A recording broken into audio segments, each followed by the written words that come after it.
Okay, let's get into part 2 of the paranormal activity. And if you're wondering exactly what I'm talking about, go back and look at part 1. I explain all of the weird, creepy things that have been happening inside the house. So go watch that one and get caught up and then come back. Okay, so are we ready to dive into this?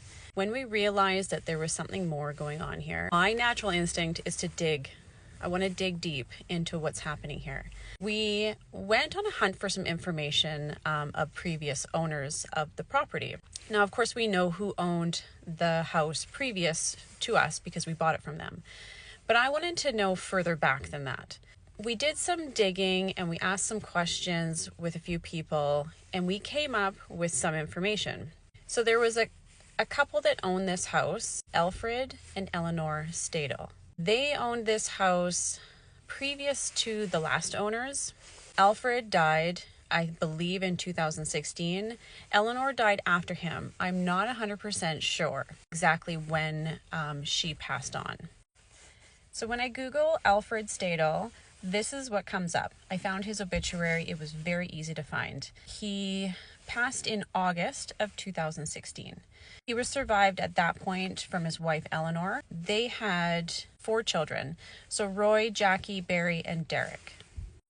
Now, I couldn't really find anything on Eleanor. So when I came to a dead end there, I decided that I would then go ahead and research the children. I researched Roy.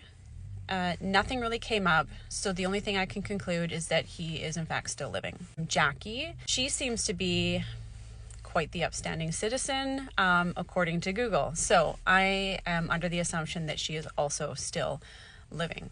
The other brother, Derek, I didn't really find too much on him.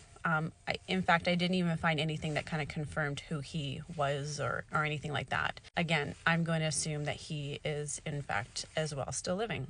But when I searched Barry, this is what I found on Google, and it was the top of the search. So he was clearly part of the Arrowhead Clubhouse. But if you pay close attention to this post right here. So when I found that information, of course, I went to Facebook and I went to the Arrowhead Clubhouse and I found the original post. It states that it was with profound sadness that we let you know that Barry Stadel is no longer in pain and is at peace. So as far as I can see, you can notice this post, July 24th. July 24th, Barry passed by what we believe, I think, was pancreatic cancer. Do you know what also happened on July 24th? Do you remember from part 1?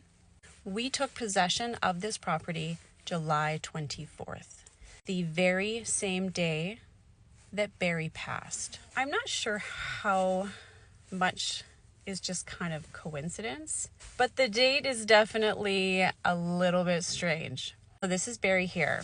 So when all of this information was found out, I had a conversation with my mom. She had told me that on one of the sheds that is located on the property, the name Stadel is written on one of the sheds. The other good piece of information is my mom also noticed that Barry's name is on that shed.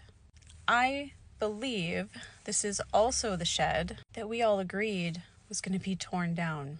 It's the only thing on the property that we are going to get rid of. There is 2 other sheds. We're going to keep those. We're going to repurpose them. We're going to fix them up a little bit. But this one decrepit shed that happens to have Barry's name on it, the one that we decided we were basically going to burn. So I'm not sure exactly if Barry is the one in the house. But from what all the information and the arrows, everything points to him. The timing of it, everything. So he's very angry, and I'm not sure, maybe he doesn't want us to get rid of that shed. I don't know. The next thing that we decided is that we were going to have the house smudged. Not just the house, but we were going to do the property. We've brought 2 trailers down there. We were going to also smudge those just as a precaution. So we contacted a good friend of ours, Landon, who came to the house last night and performed this smudging ceremony. I have some video footage, and I have one other creepy thing that happened when Landon arrived. You're not going to believe what happened. Come back for part 3. Sorry.